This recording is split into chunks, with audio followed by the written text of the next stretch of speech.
তো বন্ধুরা দেখো, এটা কিন্তু আমার হয়ে এসছে, তার জন্য ভীষণ গন্ধ বেরোচ্ছে। এইভাবে করলে কিন্তু এই সমস্ত বাটা বলো বা কচুর শাক বলো করতে অনেক সময় লাগে, কিন্তু আজকে আমি যেই প্রসেসে করলাম আমার কিন্তু তাড়াতাড়ি হয়ে গেল, তুলনামূলক তাড়াতাড়ি, অনেক কম সময় হয়ে গেল। কেউ যদি কম সময় এরকম খেতে চাও তাহলে কিন্তু তোমরা এভাবে করে দেখতে পারো।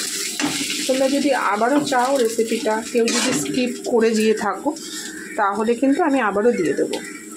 যার এই রেসিপিটা কে দেখো, এই রেসিপিটা কিন্তু হয়ে গেছে, এত তাড়াতাড়ি কিন্তু হয় না, কিন্তু আজকে কিন্তু হয়ে গেছে খুব তাড়াতাড়ি।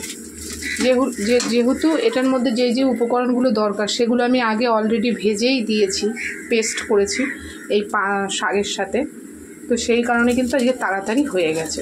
তো চলো নামিয়ে নেব। তো বন্ধুরা দেখো, এই হচ্ছে আটাটা। তো চলো, তোমরা সবাই ভালো থেকো, সুস্থ থেকো, দেখা হচ্ছে নেক্সট কোনো ভিডিওতে। তো অনেক অনেক কমেন্ট করো, লাইক কমেন্ট শেয়ার করো, প্রচুর পরিমাণে তোমরা একটু প্লিজ দয়া করে শেয়ার করো, আর নতুন বন্ধুরা সাবস্ক্রাইব করে দিও। আমার ভিডিও যদি তোমাদের সত্যি ভালো লেগে থাকে, দেখো এত কষ্ট করে ভিডিও বানাই একমাত্র তোমাদের জন্যে, তোমরা সাপোর্ট করো বলেই। তো চলো এখন এই পর্যন্ত, আবার দেখা হচ্ছে নেক্সট কোনো ব্লগে।